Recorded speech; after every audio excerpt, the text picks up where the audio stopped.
sketch atau swipe, mana satu yang lebih real? Nilai ataupun value of estetik seni itu sendiri saya lebih kepada sketches by conventional, iaitu manual. Seni digital akan menenggelamkan seni konvensional. Kita pun tak tahu nanti satu hari nanti setinggi mana, secanggih mana teknologi itu akan pergi.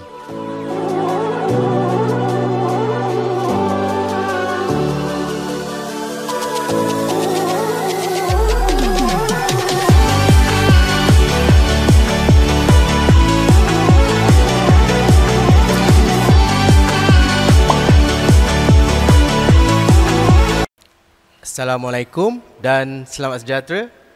Bersama kita pada hari ini dalam podcast Jom Borak Educast PMS. Baiklah, terlebih dahulu saya memperkenalkan diri sebagai moderator untuk hari ini. Saya Khairul Izhar bin Husni. Saya juga merupakan pensyarah di Jabatan Reka Bentuk dan Komunikasi Visual. Pengalaman selama 15 tahun mengajar di Politeknik Muazzam Shah. Jadi tanpa membuang masa, terlebih dahulu saya ingin mempromosikan kepada tuan-tuan dan puan-puan di mana untuk mengikuti perkembangan terkini Politeknik Muazzam Shah, bolehlah mengikuti ataupun melayari di akaun-akaun media sosial Politeknik Muazzam Shah di Facebook, TikTok dan juga Instagram. Jadi untuk podcast kita boleh juga ditonton, dilayari di akaun YouTube channel PMS Shout TVET dan juga Politeknik Muazzam Shah Official. Boleh juga mengikuti segala perkembangan terkini untuk Jabatan Reka Bentuk dan Komunikasi Visual di akaun rasmi Facebook, TikTok di JRKV Politeknik Muazzam Shah. Baiklah, saya juga ingin memperkenalkan serba sedikit Jabatan Reka Bentuk dan Komunikasi Visual Politeknik Muazzam Shah. Di sini kami ada dua program utama, iaitu program Diploma Reka Bentuk Grafik dan Diploma Teknologi Media Cetak. Untuk episod podcast kita pada kali ini, mungkin tajuk yang akan kita bawakan pada kali ini mungkin agak sedikit kontroversi ataupun mungkin panas, akan mengundang perdebatan yang agak kritis lah di kalangan penggiat seni dan juga tenaga pengajar yang bergiat dalam bidang seni. Jadi tajuk podcast kita pada kali ini ialah sketch atau swipe, dari konvensional era ke digital. Okey, seperti yang kita tahu, asas dalam seni kita bermula dari melakar, melukis. Jadi dengan adanya teknologi sekarang, apakah kita akan hilang atau apakah kita akan mendapat sesuatu dari berkembangnya teknologi, dan adakah real artis masih wujud pada hari ini? Baiklah, tanpa membuang masa, saya ingin memperkenalkan dua orang panel yang kita bawa pada hari ini yang juga merupakan sahabat baik saya, pensyarah dari Jabatan Reka Bentuk dan Komunikasi Visual.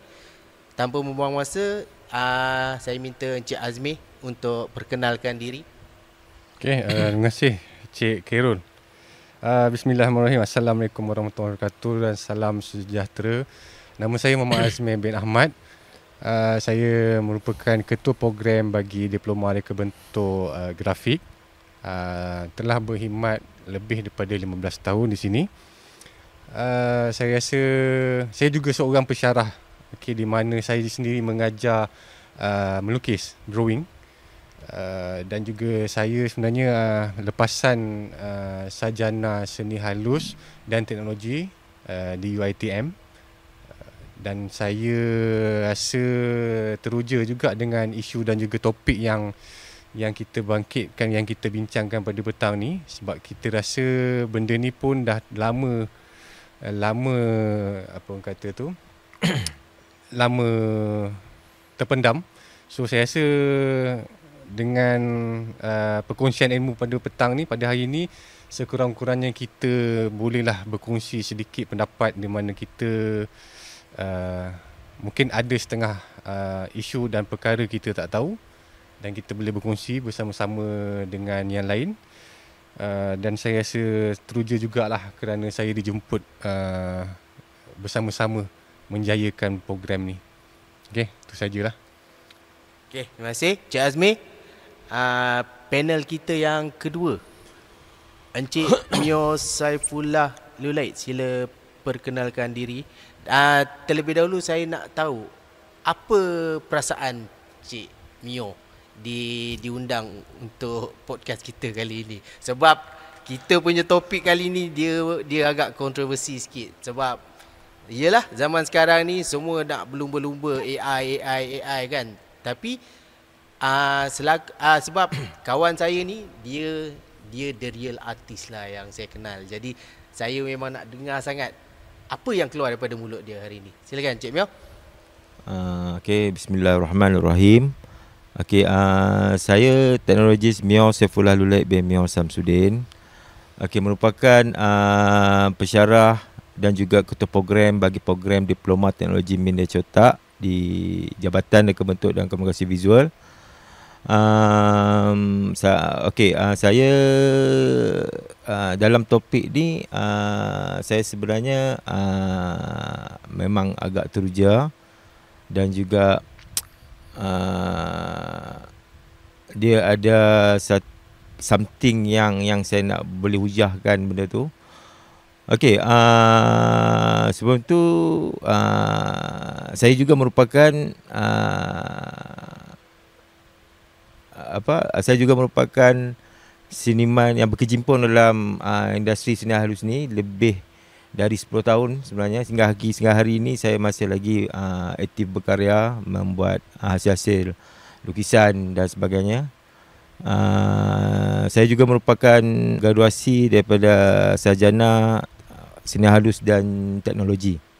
Bagi persoalan yang kita ingin bangkitkan dalam podcast ni, sememangnya topik ini merupakan topik yang saya rasa memang sedikit keterujaan kita dalam mengawal konvensional punya hasil dengan digital punya hasil. Okey, memang perkara tu memang ada berlawanan dia. Cuma saya sebagai seorang yang pernah berkecimpung dalam dunia seni halus dan juga merupakan seorang yang aktif berkarya, memang isu ni selalu berlaku di kalangan artis-artis ataupun seniman-seniman yang ada sekarang ni. Okey, ada setengah dia memang pure artis, pure menggunakan konvensional sahaja. Okey, dia tolak habis-habis seni digital. Ada, tapi ada setengah artis dia menganggap penggunaan seni digital dan teknologi ni lebih kepada macam mana penyampaian karya yang dia ingin bawa. Okey, benda tu dia tak ada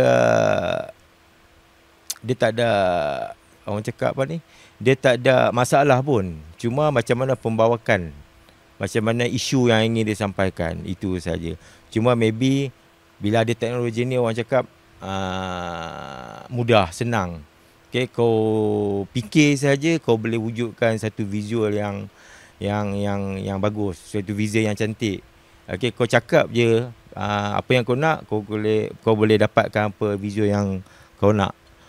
Tapi sebenarnya the value of art tu sendiri kita tak tahu sama ada dia adalah satu nilai yang orang boleh appreciate, ataupun siapa yang lebih pure pada bidang seni ni dia tahu benda tu. Ada setengah orang dia maybe dia bukan background daripada art punya orang, dia mengatakan okey, aku sebagai orang bukan art pun aku boleh buat benda ni. Tapi sebenarnya macam mana kau punya progress, kau punya development, kau punya education daripada awal tu, macam mana kau tahu permulaan seni itu bagaimana, itu adalah lebih relevan lah bagi saya. Okey, kau kena faham apa itu asal usul seni itu, macam mana asas itu berlaku, dan baru kau tahu macam mana kau nak dapat menghasilkan karya mengikut bahan-bahan ataupun medium yang kau akan gunakan. Sama ada benda tu medium industri konvensional ataupun bukan konvensional seperti teknologi sekarang lah. Okey, itu saya terangkan sedikit dululah sebelum kita nak masukkan apa topik yang lebih hangat lagi lah. Nanti kita akan bincang dan kita akan cuba berkongsikan apa yang saya boleh dengan anda semualah. Okey, itu saja. Okey, baik. Terima kasih Cik Mio. Itu baru intro tu. Itu baru intro, dia belum kupas lagi. Baru kulit, belum lagi dia punya isi. Okey. Saya nampak keterujaan dari kedua panel kita untuk kita kupas dan bahas kita punya sesi podcast pada kali ini. Okey, terlebih dahulu kita berehat sebentar sebelum kita mulakan topik-topik hangat kita pada kali ini. Okey, baiklah. Saya dah nampak topik ini akan jadi hangat. Okey. Jadi saya memang nak dengar sangat, macam saya cakap tadi, saya memang nak dengar sangat apa kata-kata yang akan keluar daripada TS Mio kita. Baiklah. Untuk topik pertama, kita akan bahas tentang nilai dan persepsi seni digital itu sendiri. Okay? Sketch atau swipe, mana satu yang lebih real pada korang? Okay? Adakah seni digital masih dianggap kurang seni oleh masyarakat? Okay. Jadi saya nak minta Encik Mio untuk kupas topik kita yang satu ni. Yang mana lebih real? Sketch atau swipe? Okey, pada saya topik ni dia sebenarnya saya as an artist merupakan memang pada dasarnya saya orang yang masih lagi aktif menghasilkan karya. Saya menghasilkan karya melalui pelbagai medium lah, medium campuran dan sebagainya lah. Okey, kebanyakan karya saya merupakan karya 2D dan ada kalanya saya akan buat karya berbentuk 3D. Okey. So untuk pada edaran zaman saya lebih kepada relevan menghasilkan karya yang lebih ke arah practical, hands on, di mana bahan-bahan seperti conventional medium ni seperti akrilik, oil paint, charcoal dan sebagainya ialah sebagai benda-benda asas yang saya sendiri belajar benda tu semasa saya menuntut di universiti. Okey. Dan pada zaman tu juga hasil digital art ni pun wujud. Cuma untuk pada zaman sekarang ni dia dah lebih advance. Okey, macam saya cakap tadi masa intro saya perkenalkan diri saya tadi. Digital art ni kita dah ada teknologi sekarang ni, kita dah ada AI. Apa tu, di mana ChatGPT pun kita boleh menunjukkan visual punya visual punya artwork.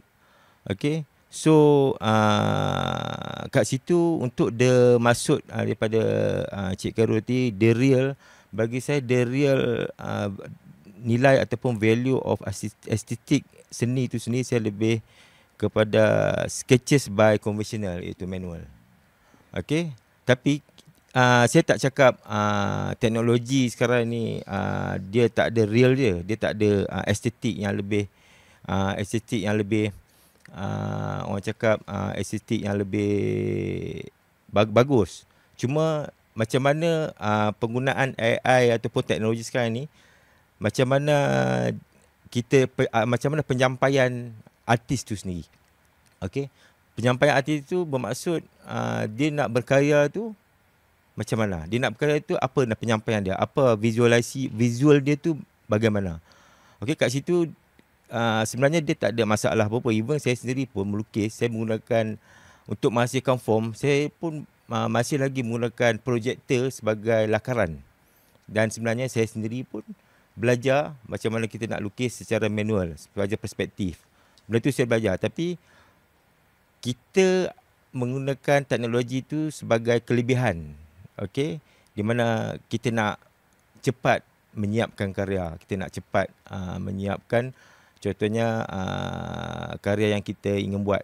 Okey, tambahan pula saya sebagai seorang pensyarah dan juga bekerja dengan seorang yang bekerja, saya memerlukan masa yang cepat untuk menyiapkan karya. Okey, so saya menggunakan teknologi projektor untuk tembak, untuk melakar, untuk dapatkan visualize of perspektif figura dan sebagainya lah. Okey, so kat sini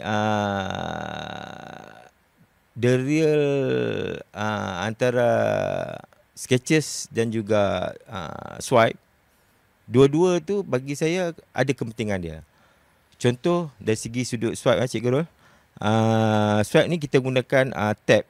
Okey, kita nak sketches cepat. Okey, dan kemudahan teknologi tab tu, apabila kita ada kesilapan ataupun kesalahan sketch, kita boleh padam on time kat situ. Dari segi sketches pula, bila kita melakukan kesilapan sketches, kita akan ambil kertas yang baru, lukis lain. Ambil kertas yang baru, lukis lain. Makna kata kita tak ada pembaziran dah. Tapi sebenarnya untuk bagi orang yang melakukan sketch, dia tak buang pun sketch tu. Itu adalah sebagai satu development dia, di mana dia, bila dia sebagai seorang seniman, segala proses development itu adalah proses yang dia perlu simpan sebagai nilai estetik supaya orang yang berminat dengan seseorang artis tu, maksud saya berminat dengan karya artis tu, dia akan mencari juga hasil-hasil sketches, especially sketches lah, development tu. Itu adalah bagi saya adalah satu nilai orang panggil estetik value yang tinggi, sebab proses tu adalah hasil daripada orang cakap bahasa klasik dia air tangan artis tu sendiri. Okay, air tangan bermaksud hasil lakaran daripada hands on daripada artis tu sendiri. Okey, saya ada satu contoh karya Yusof Ghani. Dia antara abstract painter, di mana sketches dia menghasilkan sketches dia melalui ballpen dan juga pensel biasa saja. Pensel, saya ingat pensel 2B Staedtler punya pensel macam tu je.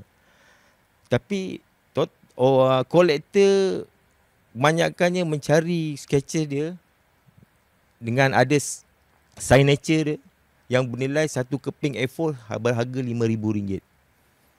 Betul. Di mana disebab nilai aesthetic value of seniman tu sendiri. So saya rasa kalau nak ikut the real of sketches dan juga the swipe ni, bagi saya lah sebagai seorang yang sudah terlibat dalam industri seni halus ni, saya lebih prefer kepada sketches on conventional lah. Tapi maybe untuk seniman sekarang ni, dia lebih more to digital. Dia nak tab tu sebagai tools untuk dia menghasilkan sketches. Tak salah pun bagi saya, tapi atas minat ataupun atas keinginan seseorang seniman tu sendirilah. Okey. Kemudian saya nak berkongsi sikit Cik Gerul. Berkenaan ada satu rakan artis saya ni. Dia orang panggil, dia artis sekarang ni, dia sekarang ni pensyarah di Aswara. Nama dia Khairuddin, tak salah saya. Okey, dia memang pure artis lah bagi saya. Dia menggunakan hands-on sketches, di mana dia sanggup berada di monorail stesen LRT di tepi.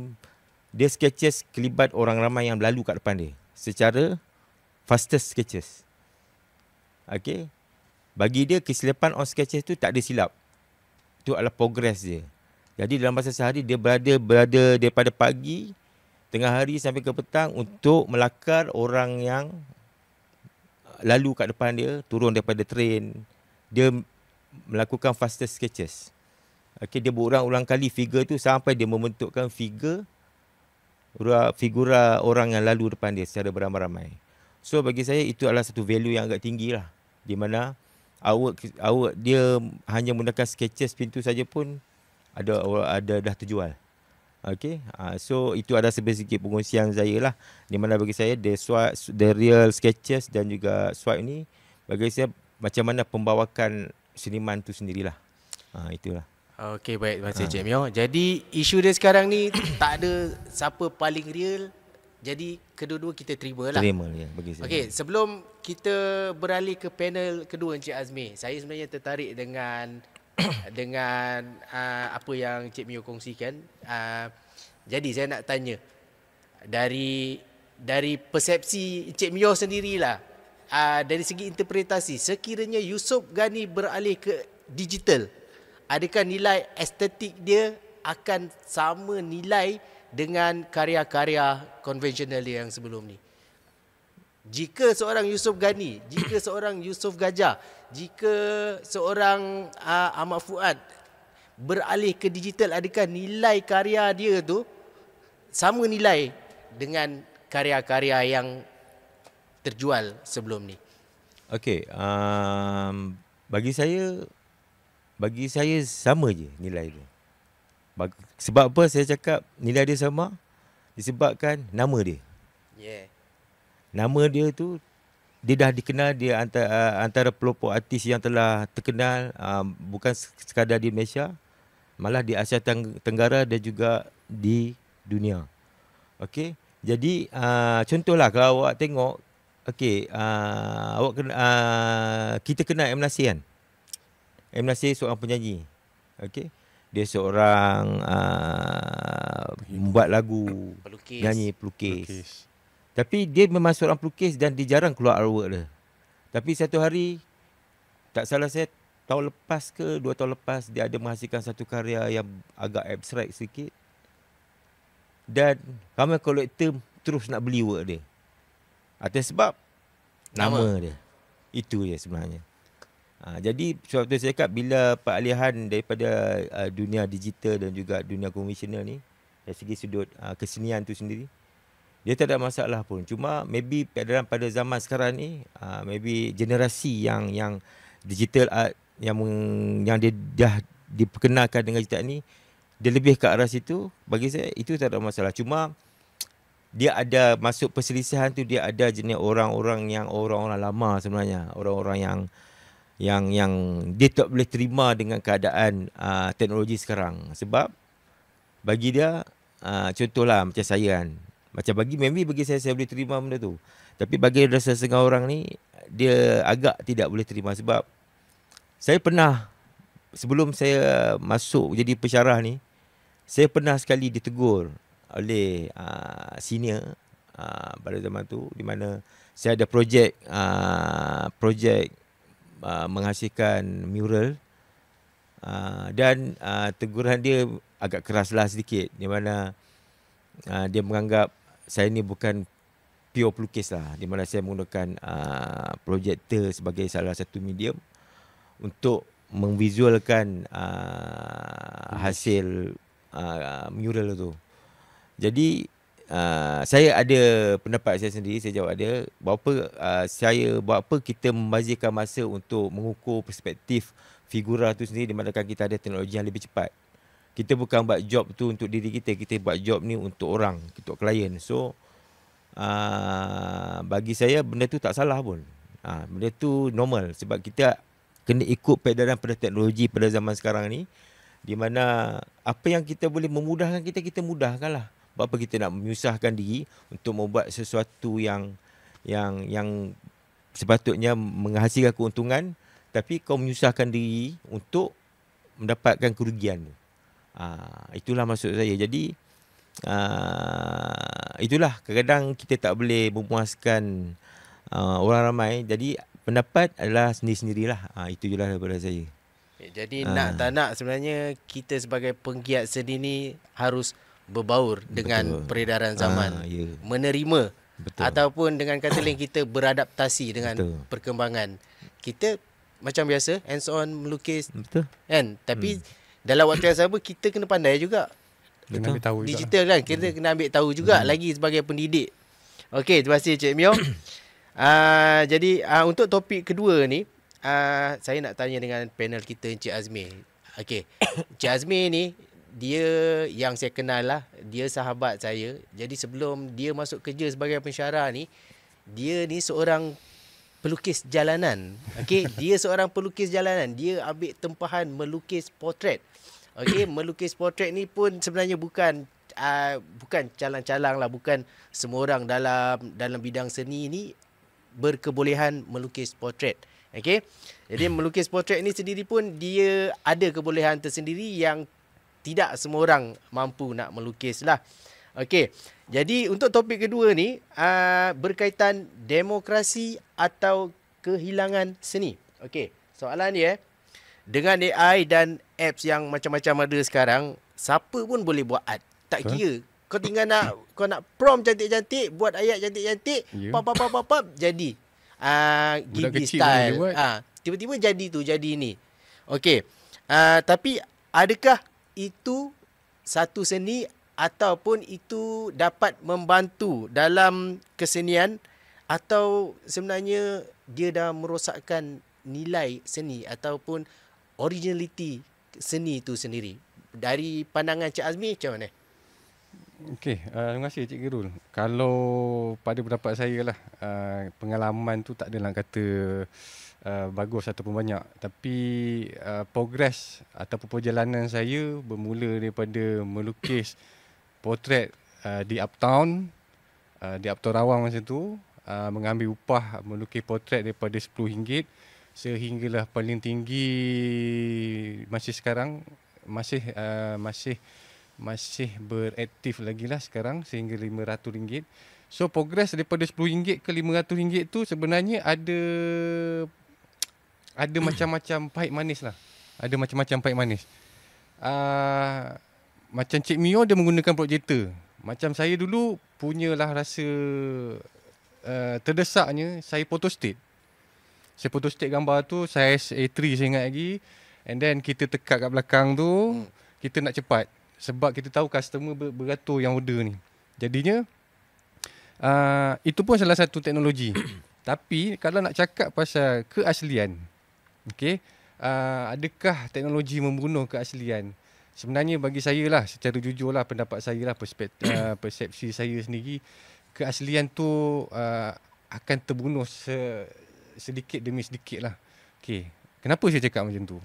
Kerana kita ni ada hubung kait dan juga konteks kita bersama kertas, pensel, strok kita, dan daripada situ sebenarnya progres saya lebih bermakna daripada saya melukis tak cantik sangat dan jadilah secantik yang mungkin lah orang kata cantik lah kan. Tapi kalau nak tengok pada kecantikan tu pun orang akan ada persepsi yang berbeza. Tapi okey lah, saya nampak progres itu berfasa-fasa.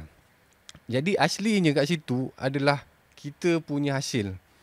Kesan daripada apa yang kita dah buat tu, apa yang kita dah menjalani progres tu, bagi saya itu satu kepuasan dan satu hasil. Dan keasliannya kita bila kita beri kepada customer dan customer itu puas hati, dan saya rasa itu satu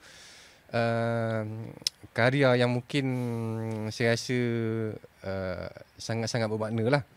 Okay? Bukannya teknologi swipe ni ataupun tab ni tak bagus. Dia bagi saya dia memudah cara kita untuk mendapatkan apa yang kita rasa nak on that time. Okay, tapi dia tidak menjalani proses awal. Okay, kalaulah kita tengok kepada kecepatan teknologi di tab ni dengan apps yang berbeza-beza, bagi saya mereka tidak merasa apa panggil tu, kalau kita melukis di atas kertas, surface dia berbeza. Canvas surface dia berbeza, watercolor paper surface dia berbeza. So kita ada connection dengan medium tu. Ada feel. Ada feel. Kalau kita melukis salah sekalipun, sebenarnya kita pandai, kita pandailah nak apa orang kata tu, nak mengelak ataupun kita nak menipu untuk bagi dia nak adjust kan. Dalam istilah lain kita sebut dia accidental. Accidental. Kadang-kadang accidental tu itulah keaslian dia. Kadang kita tak expect pun dia datang tiba-tiba, kadang accident kan. Tiba-tiba okey.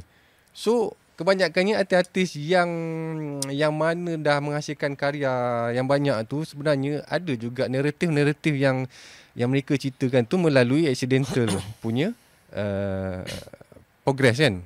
So dah jadi satu karya. So karya tu diterima orang ramai. So aslinya kat situ adalah accidental.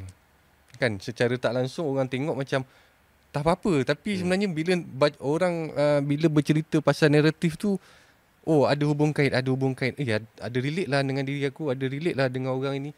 So secara tak langsung bagi saya keaslian tu sedikit sebanyak akan membunuh lah. Sebab bukan saya nak kata dia tidak berfaedah. Saya juga mula berkecimpung lah. Saya baru mula berkecimpung dengan melukis secara digital. Tapi saya rasa lain. Personally saya rasa lain. Bukanlah disebabkan saya dah lama secara ikut kaedah konvensional ni, tapi disebabkan hasil, keaslian dan kepuasan tu, mood tu, feel tu saya rasa sangat-sangat beza lah, jauh lah. Kalau anak-anak kita sekarang, walaupun saya dekatkan seni digital ni pada anak-anak saya, kita rasa itu mungkin permulaan bagi dia. Tapi dalam masa sama, kita pun kena kenalkan anak-anak kita dengan medium, equipment yang konvensional kot. Asas lah kan. Kalau tidak, sama juga kalau dia sambung belajar ke, dapat sambung universiti ke, college ke apa ke, dia kena mengadap benda tu. Kalau dia tak dilatih daripada awal, so dia takkan rasalah kepuasan dan juga keaslian karya lukisan yang dibuat sendiri, walaupun tak jadi. Kan macam tadi kita sebut ada yang tak jadi kan. Sebenarnya itu progress kot. Dan itu kalau tak buang pun, kalau kita lihat balik, itu adalah idea. So keasliannya adalah itu. Kalau kita salah buat dekat digital, kita padam, delete. So dah tak ada dah kat situ kan. Betul tak? Kalau kita rasa nak throwback balik, alamak itu idea aku buat yang salah tu macam mana, mana pergi hilang. So bagi saya lah, betul juga cakap Cik Mio, bila kita salah buat, sebenarnya kita jangan buang lah. Itu adalah progress dan juga portfolio kita lah. Jangan development lah, proses development. Sebabnya bila kita hasilkan satu karya, perlukan development, progress ataupun rough sketches apa semua. For another karya pun sama juga, kita mesti melalui daripada awal kan. So saya rasa, bagi saya keaslian tu adalah pada konvensional lah. Itu pada persepsi saya lah. Macam yang Cik Mio cakap tadi, dari awal tadi, dengan digital dia jadi mudah. Salah, padam. Salah, kita delete. Salah, delete. Cumanya dengan kemudahan yang kita dapat daripada digital tu, kita dah terlepas satu kejadian, satu peristiwa accidental tadi tu. Dengan digital kita mungkin tak dapat accidental. Sebab salah undo, delete. Betul tak? Tapi dengan konvensional, bila kita sketch atas kertas, bila salah dia kekal. Kita tak boleh nak padam. Jadi secara tak langsung benda tu mungkin akan membentuk karakter stroke kan. Betul. Contohlah, saya ambil satu contoh lah. Saya suka buat drawing guna cakul. Bila kita terlebih tekan ataupun terkurang tekan, kebanyakannya terlebih, kita terpekatkan cakul tu, so kita akan nampak tone yang berbeza, akan nampak terlalu pekat kan. So jadi dekat situ bila kita padam, tak dapat tone yang light tone yang kita nak, so kita biarkan. Sebenarnya bila kita pandang lama-lama, nilai tu ada datangnya dengan sendirilah. Orang kata tu bukanlah tone yang betul-betul tone, tapi dia sebenarnya ada simbolik sikit lah. Kita boleh nampak satu keunikan dekat situ. Kenapa kita buat salah dan tersilap kat situ. Value lah kan. Estetik dia kan. Kalau dengan digital kita ada brush. Ya. Kita nak stroke macam mana kan? Kita kena pilih. Kena pilih stroke tebal. Dengan konvensional kita dapat develop karakter, stroke, garis kita sendiri yang mungkin takkan ada pada artis-artis lain. Betul. Stroke tu orang kena, ini stroke Amir, ini stroke Mio. Tapi kalau digital, brush semua orang boleh pakai brush Sama yang sama. je. Kan? Okey. Saya nampak semakin menarik. Okey. Saya nampak kita punya perbahasan dah semakin menarik, semakin panas. Jadi sebelum kita berhenti ke topik yang seterusnya, saya bekalkan Encik Mio dengan soalan yang saya rasa memang kena dengan Encik Mio. Okey. Topik kita yang seterusnya, commercial versus jiwa. Okey. Encik Mio pilih medium mengikut minat sendiri atau mengikut permintaan pasaran. Okey.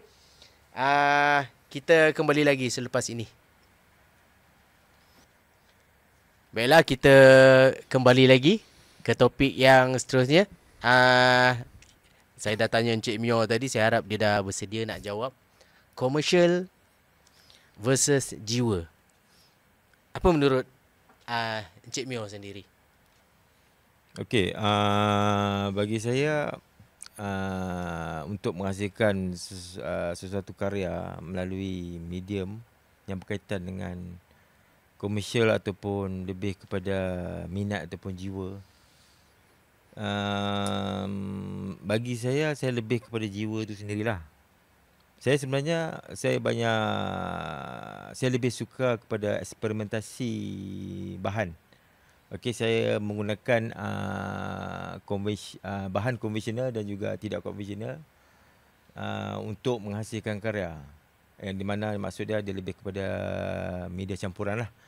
Okey, so untuk dari segi komersialan tu, saya depend on apa yang akan berlaku, apa yang akan terjadi pada hasil karya yang saya hasilkan lah melalui eksperimentasi saya tu lah. Okey. Dan saya akan cuba tonjolkan ataupun akan masuk contoh ke mana-mana competition ataupun exhibition secara berkumpulan. Dan kita akan melihat, saya lebih suka melihat feedback daripada audience lah. Especially daripada collector dan sebagainya lah. Okey, di mana kat situ kita boleh lihat bagaimana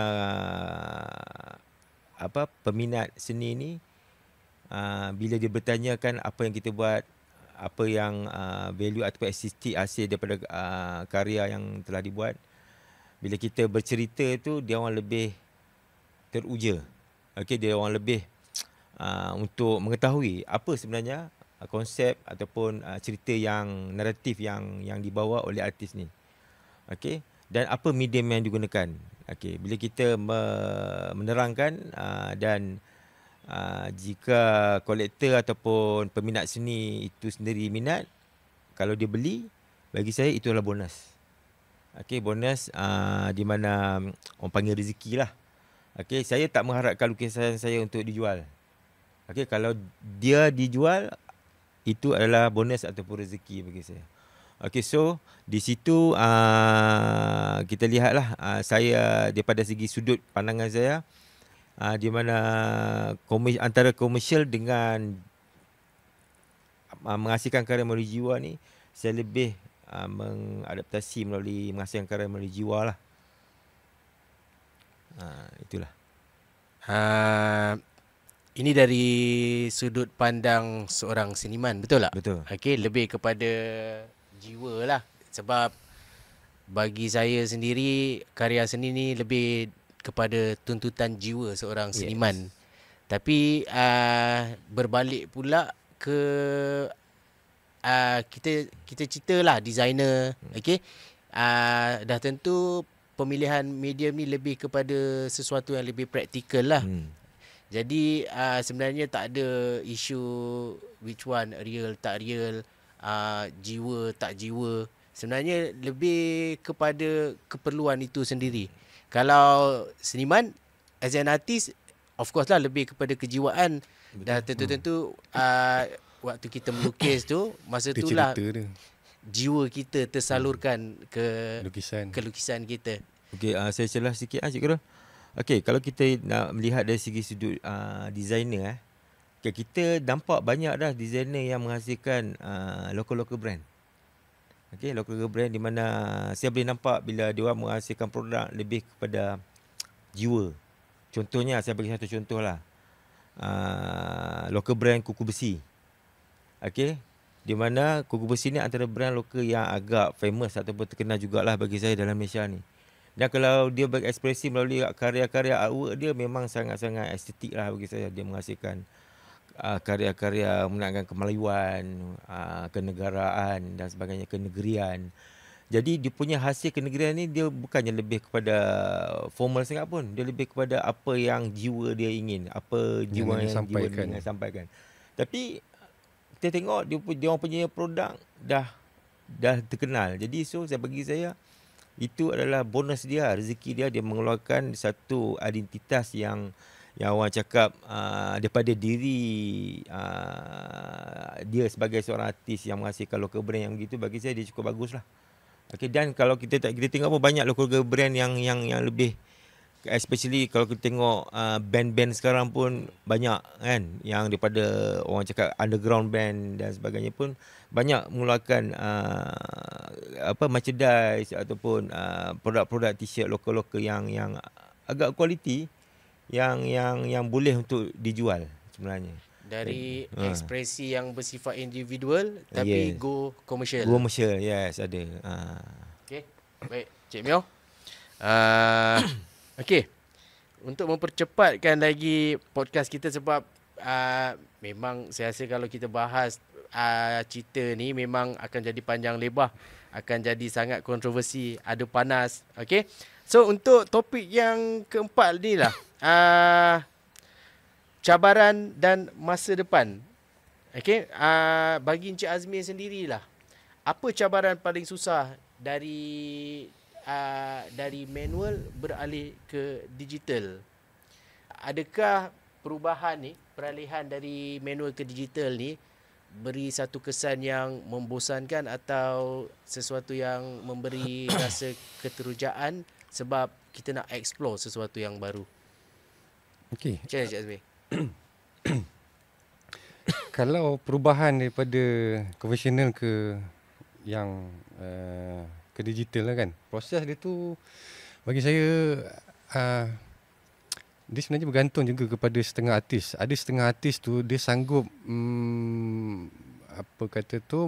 mendapatkan ilmu-ilmu.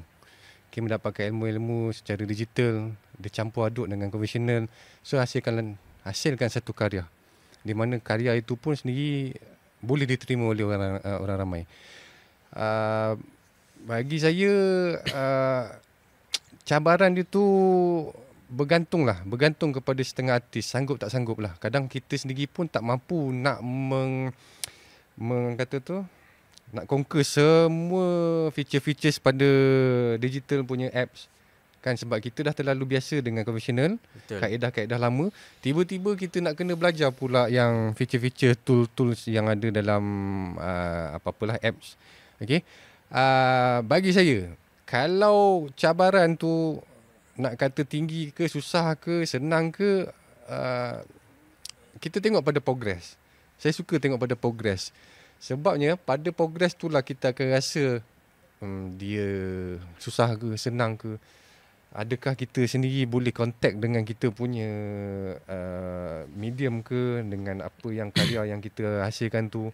Boleh ke kita nak cerita pasal artwork yang lebih kepada contemporary sekarang, okay, lebih kepada moden ke. Adakah itu bersesuaian? Tapi saya tengok sekarang ni pun tak ada masalah pun. Sebab masa saya ambil master tu pun saya ambil juga, saya merujuk juga kepada salah seorang artis tu, Hasnul Jamal Saidun, di mana dia menghasilkan kebun jiwa halus yang menggunakan kaedah lama dan baru. Ada projektor, kan, dipacarkan dekat pada background lukisan tu. So saya rasa itu pun dah menunjukkan penerimaan artis-artis dalam menghasilkan karya-karya contemporary. So nak kata cabaran tu bagi saya bergantung jugalah. Bergantung. Saya tak ada nak kata ada setengah orang tu mungkin dia rasa perubahan itu sangat ketara, sangat-sangat memberi masalah. Kan, tapi bagi saya itu kita punya disciplinary lah. Macam mana kita nak menerima kaedah baru. Adakah kita nak duduk di tampuk lama saja ke, ataupun kita kena menerima juga kaedah baru sebagai meneruskan kita punya idea dan juga karya di masa akan datang. Okey? Saya jelas sikit aja lah.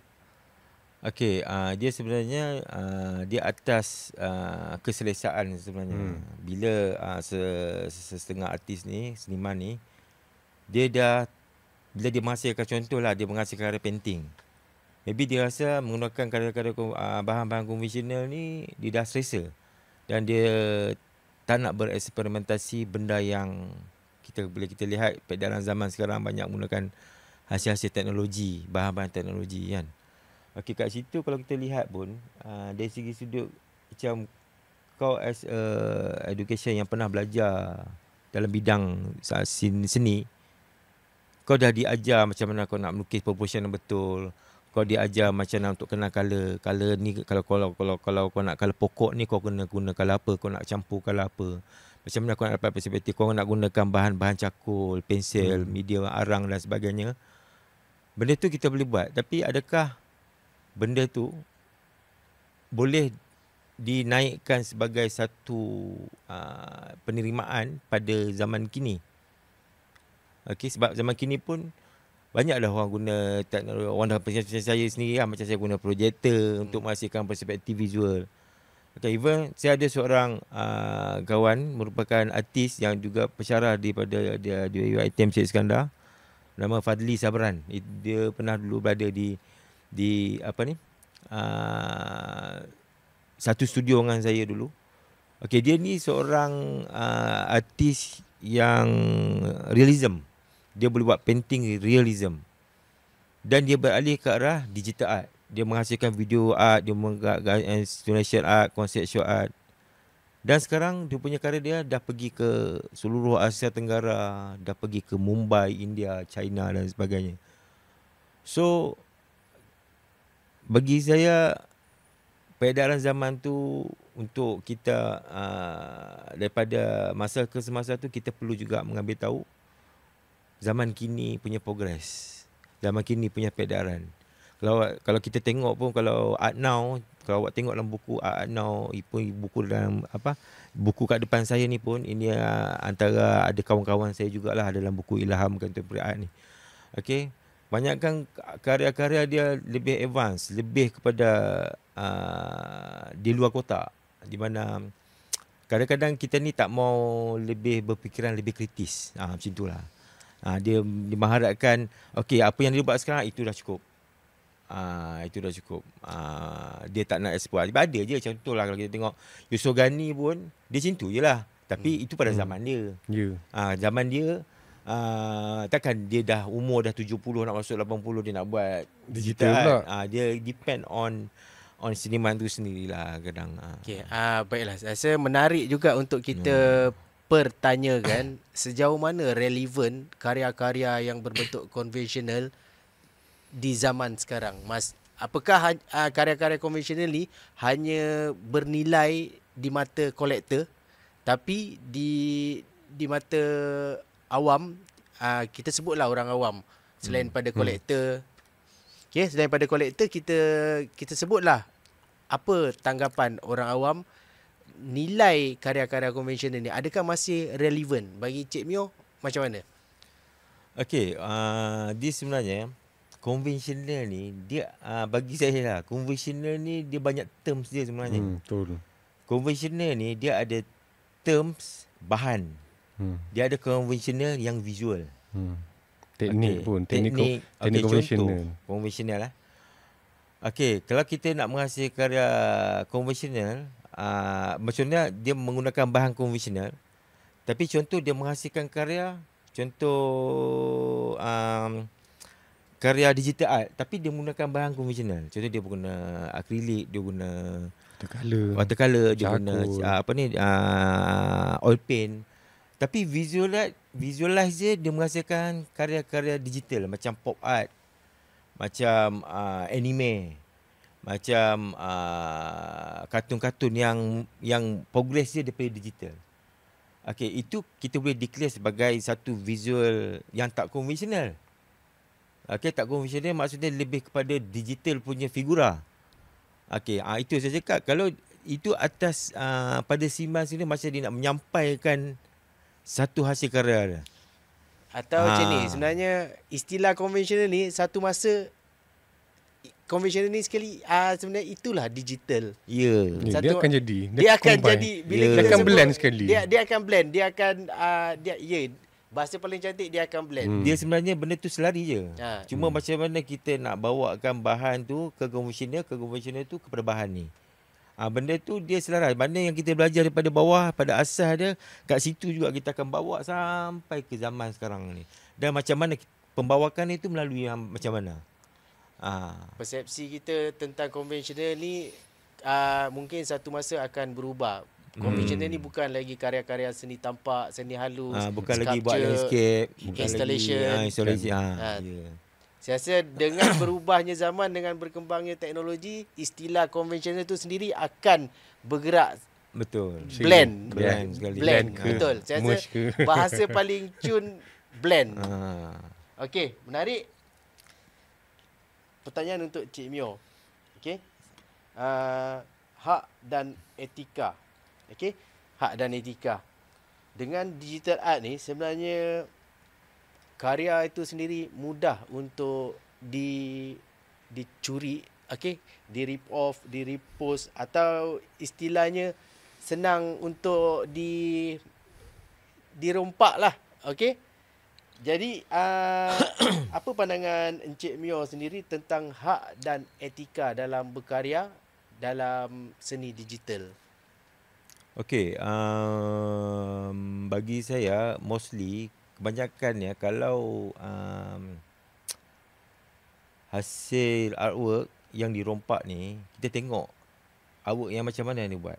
Contohnya dia menghasilkan, macam saya semua tu visualize seni halus. Saya menghasilkan karya-karya yang besar, 4x3 kaki, kadang-kadang 5x3, kadang 4x5, kadang pernah 10 kaki pernah saya buat. So bila karya-karya berbentuk macam tu, bila saya update melalui contohlah media sosial, Instagram, saya nak berkongsi karya saya, itu agak sukar dia nak, orang cakap, dia nak merompak ataupun mengambil. Sebab karya sebenar tu bukan ada dalam tu sebenarnya. Okey, karya sebenar tu itu adalah bukan sizing sebenar yang ada dalam tu. Okey, dia bukan actual. Maybe kalau dari segi sudut dia buat karya berbentuk digital. Contohnya digital dia buat macam poster ataupun dia buat digital imaging punya karya. Maybe itu boleh berlaku kecurian di mana dia boleh print mengikut saiz yang dia nak melalui gambar yang dia update dalam mana-mana media sosial. Untuk mengelakkan daripada kecurian berlaku, maybe dia boleh meletakkan watermark ataupun dia boleh masukkan satu platform seperti Behance, di mana data dia as an artist tu wujud kat situ bila berlaku rompakan ataupun nampak work dia ni ke tangan orang lain dan dia check work ni sebenarnya dia ni artis dia. Itu adalah satu data yang penting. Kemungkinan macam itulah bagi saya, sebab saya pun jarang menghasilkan karya-karya more tu digital yang kecil-kecil ni. So bagi saya nampak macam tu, maybe dia boleh letakkan karya dia melalui resolution yang tidak tinggi. Supaya dia boleh print, dia akan pecah, contoh. Okey, kebanyakannya bila saya tengok, contohnya kalau kita tengok, kita nak ambil image dekat orang panggil dekat vektor dalam Google kan, macam ada platform kita nak download tu kita kena bayar dulu kan. Dan kita tak boleh nak ambil. Bila kita ambil, kita dapat image tu tapi image tu sebenarnya pecah. Macam Pinterest. Pinterest. Solution rendah lah. Kan kadang bila kita ambil tiba-tiba ada watermark kat belakang tu. Itulah bagi saya antara satu cara untuk kita mengelakkan artwork kita tu dirompak lah. Macam bagi saya ada juga sebelum ni saya ada post satu karya. Sekarang ni kan dulu kita ada apa tu yang online sale dekat media sosial tu. Apa tak nama dia? Temu. Bukan Temu, sorry. Dia ada satu platform kita jual karya kita. Ada post NFT. Okey, NFT. NFT tu sebenarnya bahaya. Okey, yang mana di pada kalangan orang yang menghasilkan karya-karya digital ni. Sebab saya pernah saya buat karya tak besar pun, maybe kecil, maybe saya buat karya dalam bentuk besar A5, A4. Tapi saya menggunakan medium macam medium lah, kotak apa benda untuk buat collage apa semua kan. Jadi kadang-kadang bila saya post dalam Instagram, saya punya Instagram, ada daripada kolektor luar yang tanya dia suka karya saya, dia suka artwork saya. Tapi saya tak berani nak jual sebab saya tak tahu dia ni siapa. Okey, dan cuma kita faham bila kita masukkan dalam IG apa pun, kita punya ratio gambar tu memang tak besar pun. Jadi sebab tu dia tanya kat artwork kita. Okey, dia nak HSL, maybe dia nak jual adalah NFT.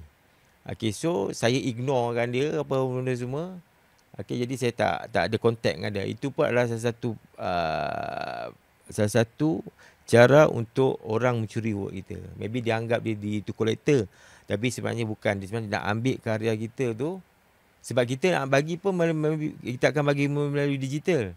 Sebab dia kata dia antara collector work NFT ni. Jadi itu pun adalah antara satu kaedah di mana scammer ni nak curi karya kita.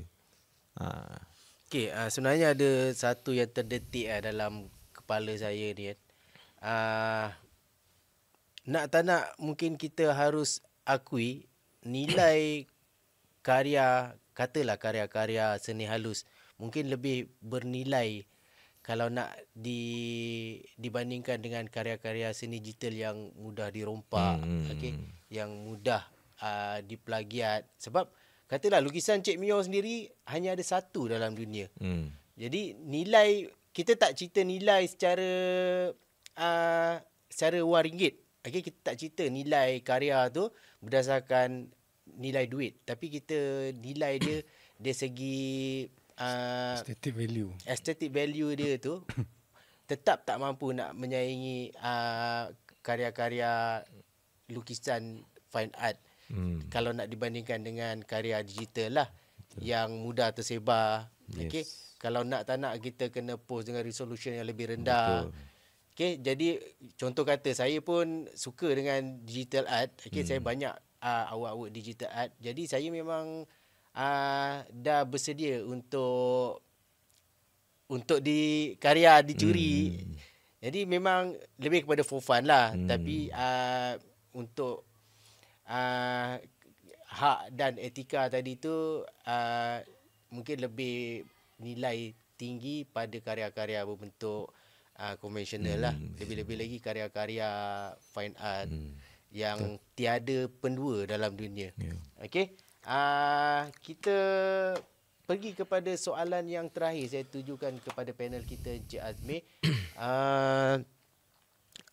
Bila kita dah ada seni digital, apakah masih ada masa depan untuk seni konvensional ataupun traditional art? Apa akan jadi? Benda ni bagi saya tak mustahil. Tak mustahil juga seni digital akan menenggelamkan seni konvensional.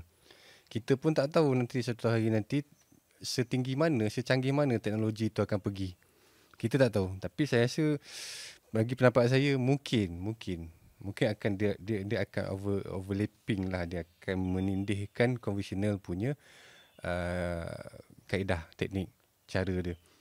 Tapi walau bagaimanapun sebenarnya walaupun dia akan ditelan sedikit demi sedikit, sekurang-kurangnya kita akan ada pewaris. Kalau boleh kita apa orang kata tu, kita sebagai pendidik ni kita mewarisi kita punya teknik, cara, apa-apa yang sepatutnya kita boleh ajar.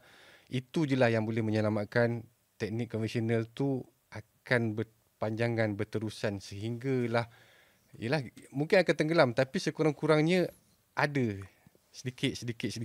Percentage tu ada, walaupun sedikit, janji ada. Dia tak adalah akan tenggelam terus.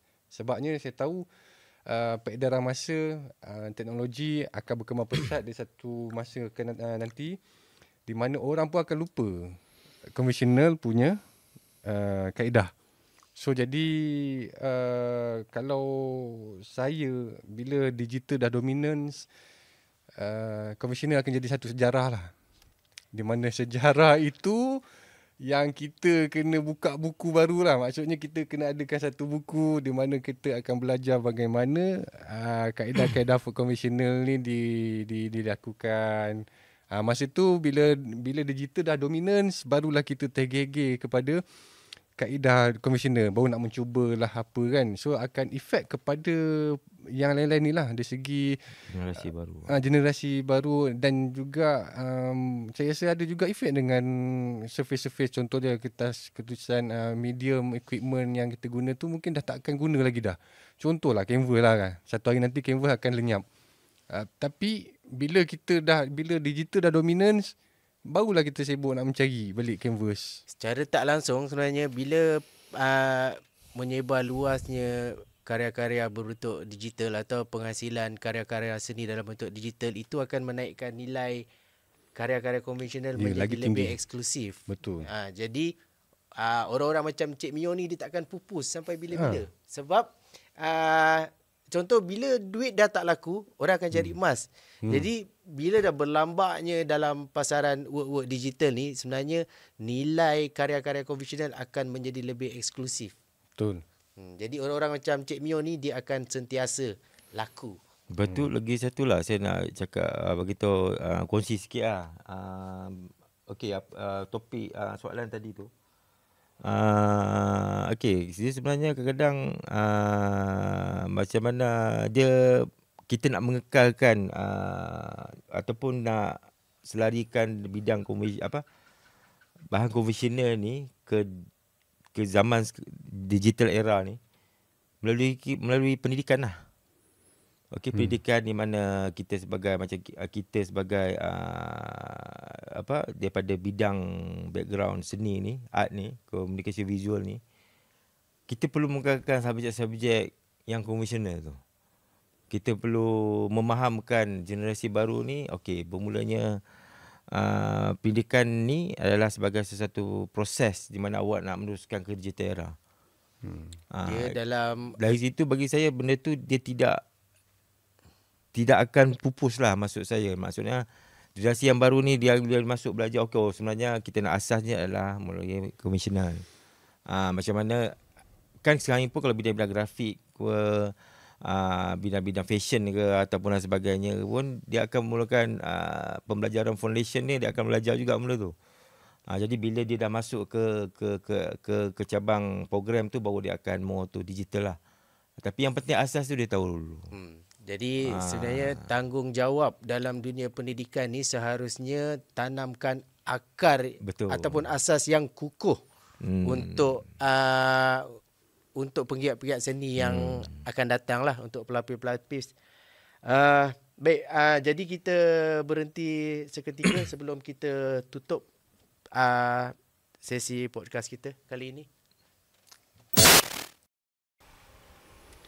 Baiklah, jadi berbalik pada persoalan asas kita, sketch atau swipe. Sebenarnya bukan tentang siapa yang menang, siapa yang lebih real atau siapa yang terpaling seni, tapi berbalik pada diri kita, sejauh mana kita mampu nak beradaptasi, sejauh mana perkembangan teknologi dalam dunia seni. Okey. Sebab sepanjang zaman seni tu takkan pernah berubah, sebab secara zahirnya manusia tu dilahirkan untuk mencintai sesuatu yang indah. Jadi seni tu akan sentiasa ada dalam kehidupan manusia. Dan keperluan kepada kesenian itu sendiri akan sentiasa ada. Jadi orang-orang macam kita lah, penggiat-penggiat, pendidik-pendidik dalam dunia seni ni seharusnya memberi edukasi kepada yang memerlukan, baik pelajar ataupun kepada masyarakat. Jadi sebelum kita tutup sesi podcast kita pada kali ini, kita minta lah kesimpulan daripada kedua panel kita. Saya mulakan dengan Encik Azmi. Baiklah, secara kesimpulannya dari Encik Azmi sendiri, macam mana? Okey, kalau ikutkan, saya suka tadilah ambil perkataan blend tadi. Blend, merge. Konvensional dan digital, kalau bagi saya biarlah seiring. Okey, sejauh mana dia boleh pergi, biarlah dia seiring. So bila dia seiring, kita tidak melupai yang lama dan kita tidak akan ketinggalan yang baru.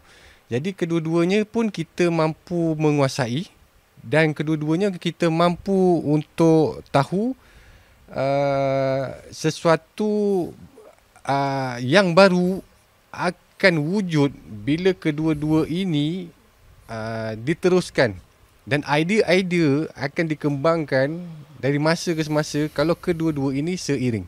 Percayalah, sebab ada masyarakat boleh menerima konvensional saja dan ada orang menerima digital saja.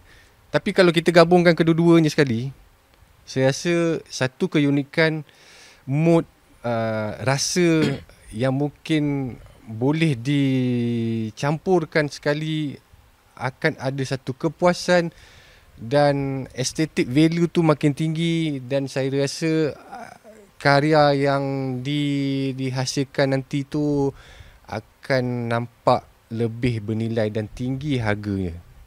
So bagi saya, biarlah kedua-dua ini seiring. Janganlah kata bagus kepada konvensional, tak bagus kepada digital ke, ataupun sebaliknya. Bagi saya, kedua-dua ini memainkan peranan penting, memainkan peranan masing-masing dalam mewujudkan seni kreatif yang apa orang kata tu, yang sangat-sangat baiklah di masa akan datang. Okey. Baik, kata kunci dia dekat sini blend lah kan? Blend lah. Seronok pakai perkataan blend. Blend Yelah, saya rasa kena perkataan blend tu. Encik Mio? Okey, bagi untuk kesimpulan sebelum kita habis podcast ni, kesimpulannya untuk bagi topik ni, bagi saya dua point di mana digital dan juga swipe dan juga sketches itu hanyalah sekadar tools. Okey, sekadar tools tu bermaksud itu adalah macam mana seniman ataupun penggiat seni ataupun designer ingin menggunakan, ikut keselesaan masing-masing, dan juga macam mana dia nak adaptasi dengan Sketcher, macam dia nak adaptasi dengan swipe digital punya proses. Itu bagi saya tak ada salah, tak ada betul. Macam tak ada betul, tak ada salah. Dua-dua sama je. Boleh, kita boleh guna dua-dua tu. Okey, yang penting hasil karya tu dan hasil visual tu pastikan indah dan boleh diterima orang. Itulah sahaja daripada saya. Makna kata apa-apa pun seni ni adalah kita sebagai pencipta untuk mengindahkan dia dan memvisualkan dan untuk diterima orang. Itu je. Itu saja. Alhamdulillah. Tools. Jadi nak konvensional ataupun digital, kedua-duanya hanyalah sebatas alat. Jadi berbalik kepada kita penggiat seni, macam mana nak menyampaikan seni itu sendiri kepada masyarakat. Baiklah, nak tak nak kita dah sampai pada penghujung. Jadi tak puas juga sebenarnya, mungkin kita akan ada untuk 2.0 akan datang. Jadi kepada penonton, bagi yang dah ketinggalan, boleh juga tonton semula episod-episod yang dah lepas dan akan datang di YouTube PMS Shout TVET dan juga di Politeknik Muazzam Shah Official. Dan juga di sini kami sebagai pensyarah di Jabatan Reka Bentuk dan Komunikasi Visual sangat mengalu-alukan kepada adik-adik yang baru habis belajar untuk melanjutkan pelajaran di JRKV Politeknik Muazzam Shah, melakar masa depan bersama JRKV. Terima kasih. Kita jumpa lagi.